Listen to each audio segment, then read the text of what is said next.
My life's kinda been like a whirlwind tour of the world's kitchen, only with more passport stamps and less sanity.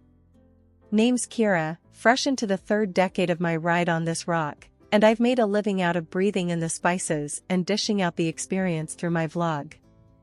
So it was just another steamy day in Thailand, with me elbow deep in noodles and peanuts, learning the ropes of an insane pad thai from this little old dude who could have been Yoda's culinary cousin. That's when this tall drink of water, Mark, stumbled into my life, literally. He tripped over a foldable chair trying to get a better look at the pan and nearly ended our romance before it started by nearly sending me headfirst into my own sizzle.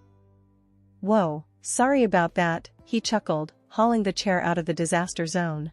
Just trying to see how the magic happens. You could say it's all in the wrist action, I said, giving the noodles a flamboyant toss. Careful there, wouldn't want to add roadkill tourist to today's menu. Mark laughed, all easy charm and crinkly-eyed smiles. Mark, he said, extending a hand once he was sure it was safe. Kira, the noodle whisperer, I replied, giving his hand a quick shake before diving back into my culinary ballet. And there it was. We clicked quicker than a camera shutter. He was from the States, here to escape the office walls and spreadsheets, which, to me, sounded like a jailbreak from Adulting 101. We spent the week flitting between street food stalls and ancient temples, with him filming the chaos and me explaining the dance between tangy, sweet, spicy, and umami. When the week ended, we swapped digits. Said our see you laters, 'cause goodbyes were for people who had less faith in cheap international texting plans. Months sped past like high-speed train rides, nights spent spilling our thoughts via texts that turned into calls that turned into video chats. Then one day, he just showed up at my doorstep with a ring and a question. We tied the knot 6 months later. Yeah, just like that. Bam. Married. Things took a nosedive after a while. Forget the lovey-dovey honeymoon phase, it was like we'd skipped straight to bickering old couple mode. I'd be coming home from some corner of the world, my brain still buzzing with the new flavors and faces I'd met, and all Mark could do was hassle me about not being normal. You know what a normal wife does, Kira? That's how he'd start, every single time. She cooks, she cleans, she doesn't jet off every other week. Sitting there at the kitchen table, I'd toss my stuff down and give him a look. Seriously, Mark? You think I just flit around for kicks? This is work. My work. To him, it was like my job was make-believe. Work? You think filming some street food and yapping about it online is work? Get real. Get a proper job. Each word stung. It pays, doesn't it? I'd shoot back. But that was never enough. Once, I was up against a deadline, videos needed cutting, articles needed writing, and guess what? Mark barged into the office and dropped a bomb. The house is a mess, Kira. When you gonna clean up? I couldn't believe my ears. You've got hands, Mark. Use 'em. Defying him only cranked his gears worse. What, and let you loaf around editing videos all day? Is that what you call pulling your weight? Freeloader. That's what he called me. In our own home. I'm out there busting my tail to bring home the bacon, I told him, standing my ground. And this freeloader you're talking to just paid off the last of your student loans with her hobby. But it was like talking to a brick wall. All he saw was a wife who wasn't fitting his mold, who wasn't, I don't know, June Cleaver or somebody. And the worst part? Instead of getting it through his thick skull that we were partners in this, he doubled down. Why don't you make something of yourself, huh? He'd sneer. Get a job with a desk, something steady. I am making something of myself. I shouted, slammed my laptop shut so hard I'm surprised it didn't break. You think it's not a real job because I'm not miserable like you? Normal was his favorite word. Bite to eat, 9 to 5, white picket fence, the whole boring shebang. Drove me nuts. But as for me, I wasn't about to let go of my passport or my dreams, no matter what he thought a wife should be. Beatrice, Mark's mom and my mother-in-law, was the kind of person whose idea of a surprise visit was her showing up in your living room ranting about something you did or didn't do.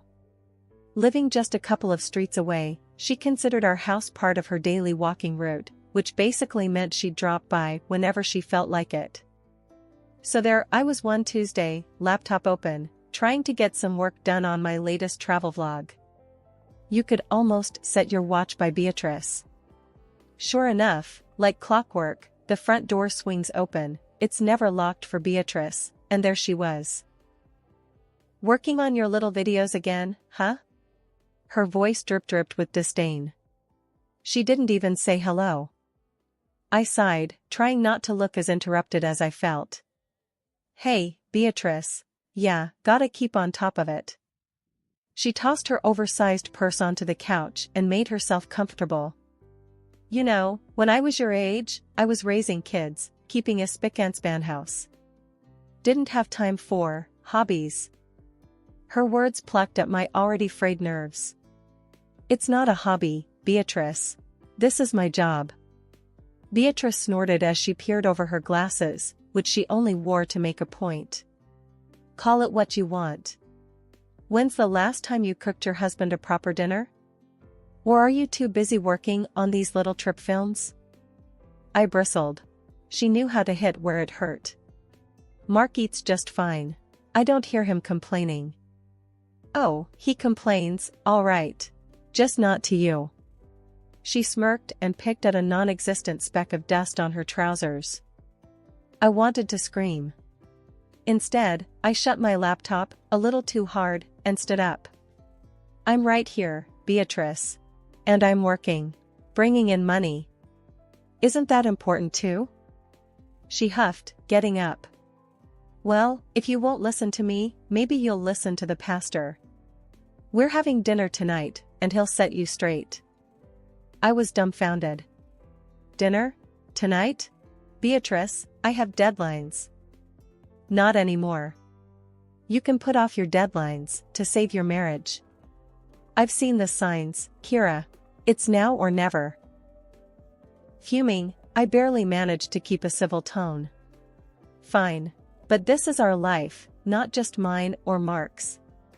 Don't you forget that." Beatrice smirked, triumphant.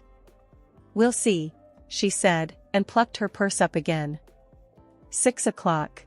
And wear something nice for a change. After the door clicked shut, the silence thudded in my ears like the after-ringing of a bell. So much for a quiet workday at home. Now I had to deal with a dinner ambush and a pastor mediating my marriage? Great, just great. Cooking had always been my kind of therapy, mixing flavors like I mixed colors on a canvas. But here came Beatrice, marching into my sanctuary like she owned the place, ready to burn it down with a single glance. That Thursday, I was in the zone, chopping vegetables for a stir-fry, another recipe I'd picked up from my travels. The door flew open and Beatrice waltzed in, all frowns and scowls. "What's that smell?" was the greeting I got. No hello, as usual. I kept the irritation out of my voice, doing my best to stay polite. "Stir-fry. It's a recipe from Thailand," I replied, hoping she'd just sit down and maybe, just maybe, keep her opinions to herself for once. But no dice. "Can't you make anything normal? Real food?" Beatrice scoffed, planting her hands on her hips. I could feel the anger bunched up at the base of my throat, but I swallowed it down, trying to preserve some peace. "I just thought we'd try something new," I said. Mark poked at the food with a fork like he was testing if a piece of roadkill was ready to be scraped off the pavement. "New? I've seen better-looking garbage." "You tell her, Mark," Beatrice egged him on, her arms crossed over her chest. "Yeah, Kira, stick to what you know, which isn't much," he chuckled. His mom laughed along, slapping him playfully on the arm. I felt my cheeks burning up. This was too much, even for me. But before I could come up with anything to say, Beatrice grabbed the skillet from the stove. "Don't waste our time with this garbage," she hurled the contents of the skillet into the trash can. The room fell silent except for the hiss of leftover heat on the empty pan. I stood there, frozen, trying to wrap my head around the fact that the meal I had spent the last hour preparing was now mixed in with coffee grounds and eggshells. My effort to please, to do something different, felt foolish now. I looked at the trash, and I could feel every cruel word and snide remark they ever threw at me sticking to my skin. I couldn't even be mad anymore, it felt pointless. I started to clean up, my movements automatic. The kitchen felt colder now. I knew I should be angry, I should scream or cry or something to show them this wasn't okay. But instead, I just moved quietly, picking up the pieces of my failed attempt at dinner, at trying something, anything, to make this life I was living feel like it had a bit of me in it.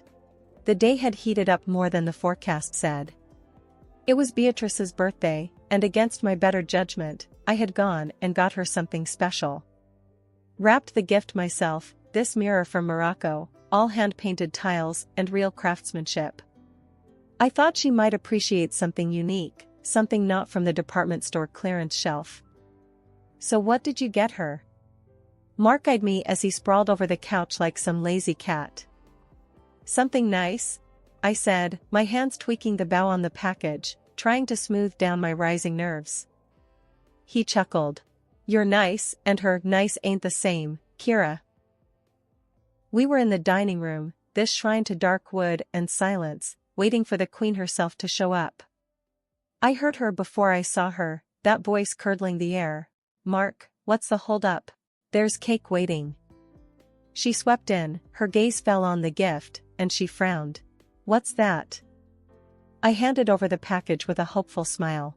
Happy birthday, Beatrice. She looked at me like I was offering a dead rat. But she took it, shredded the paper, and held up the mirror. What in the world is this? I felt Mark's stare burning into my scalp. It's a mirror, handmade from Morocco.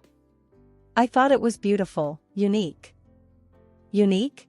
She squawked, her face scrunching up. It's hideous. And before I could even blink, she slammed the thing onto the floor. Shattered glass skittered across the tiles like wicked ice. Mark didn't even flinch. Kira, what were you thinking? His voice was sharp enough to cut. I stared at the broken mirror, feeling something inside me splinter along with it. I'm sorry, I thought. She cut me off with a wave of her hand, turned to Mark. Tell your wife to stick to cash. Can't go wrong with money. I felt the shards of my patience giving away under my feet. I went to my purse, pulled out an envelope, last-minute insurance I knew I might need, and handed her 5 crisp $100 bills. Here, I said, trying to hide the trembling in my words. She snatched the cash hungrily. Well, that's more like it. Mark walked over, swept a piece of broken mirror with his shoe, looking at me like I was the mess he had to clean up. Next time, just ask me what to get her, he snapped. I dumped the shards into the bin, listening to them tinkle like a chandelier in a quake.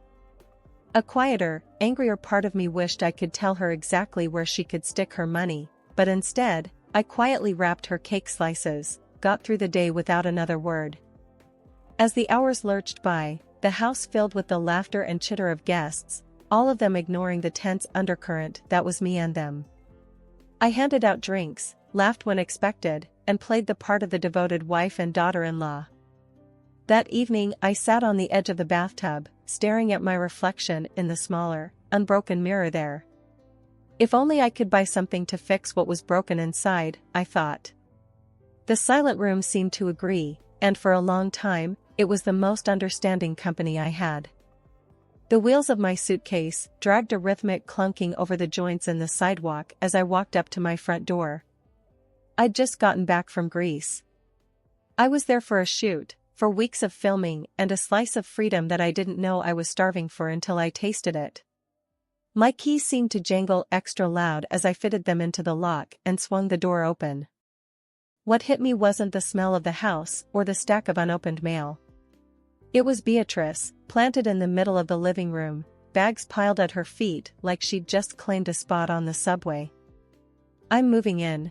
she declared, her voice brooking no argument. I felt my exhaustion evaporate into a tight ball of anxiety in my chest. What? Why? She eyed me like I was being thick on purpose.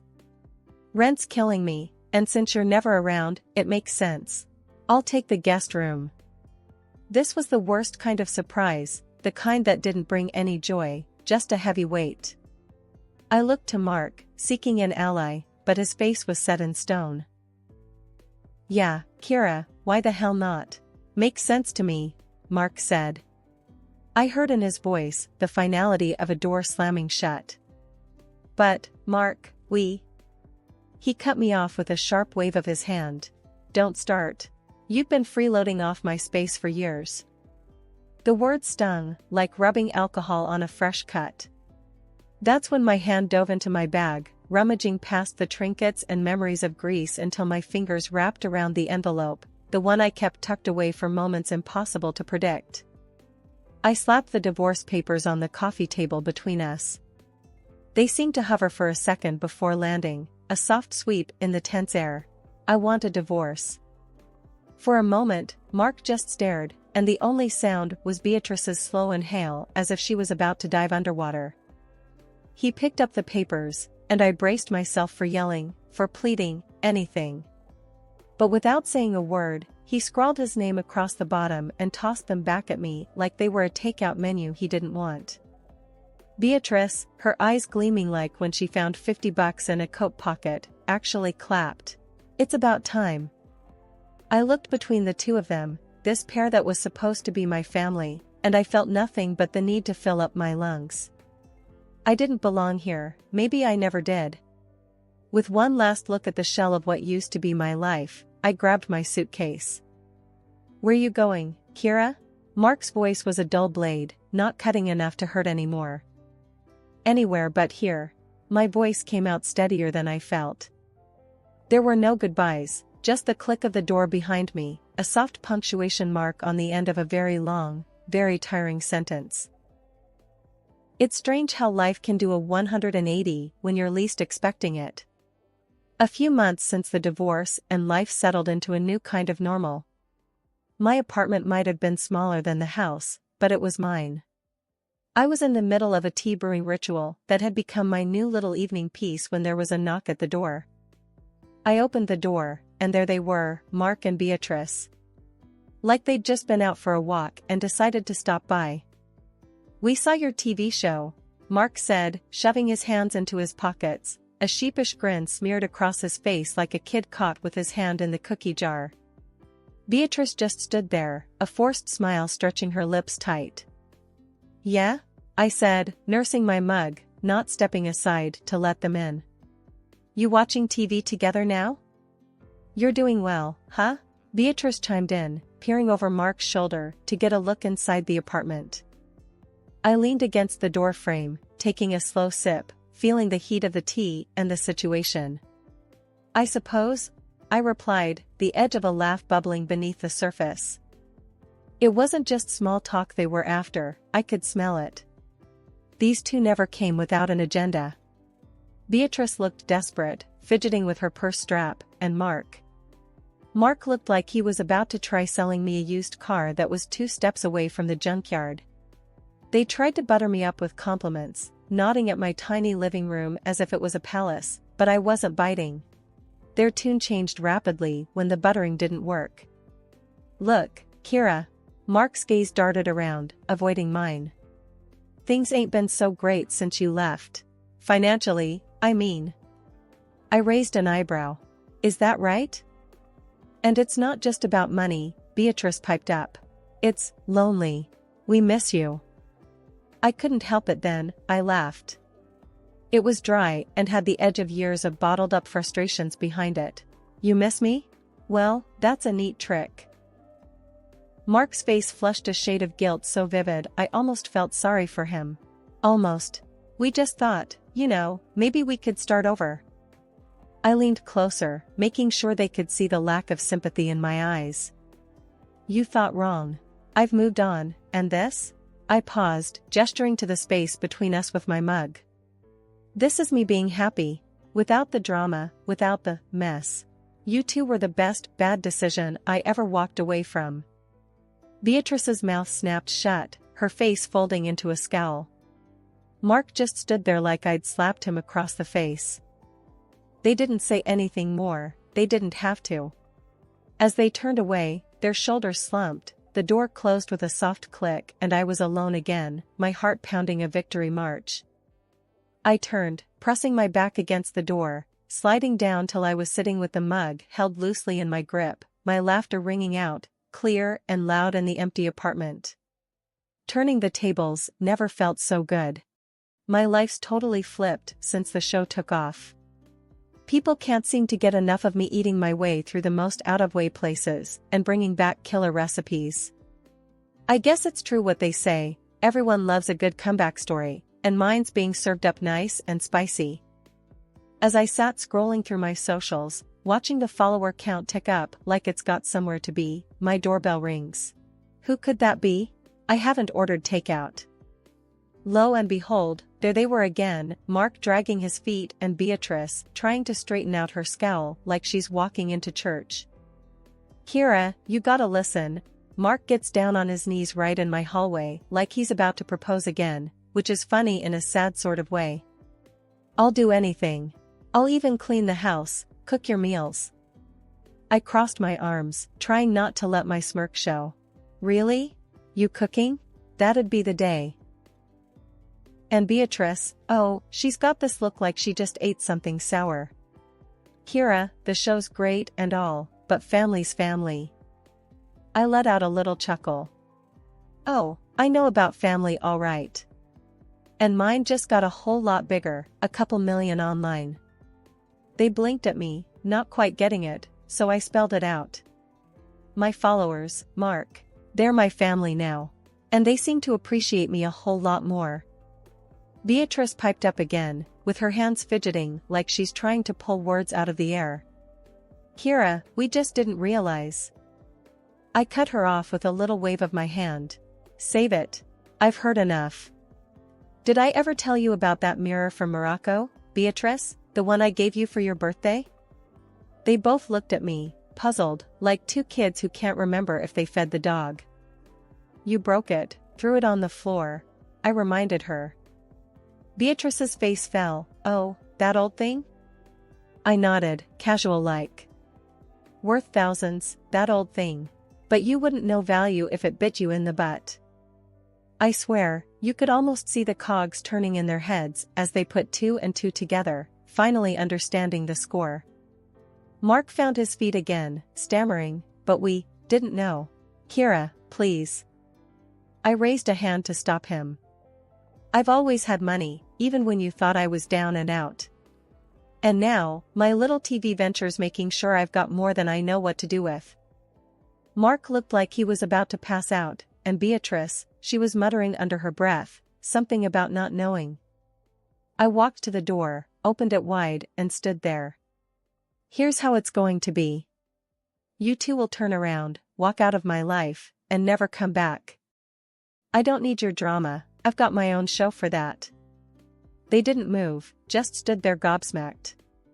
So, I made it real simple for them. Out. Now.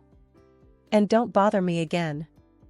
I got recipes to try and places to see, and none of them include you. Shutting the door behind them, I felt the weight of the world lift off my shoulders. I went back to my kitchen, to my little empire of spices and sauces, to the future I was cooking up one dish at a time. I wasn't really mad, just done. Done with their begging, done with their games, done with anything that didn't smell like success. Or my next big meal. It felt good. No, it felt great. I glanced at my phone again, another 100 followers since I last checked. Yeah, I think I'll be alright. No need to look back when the future's this flavorful.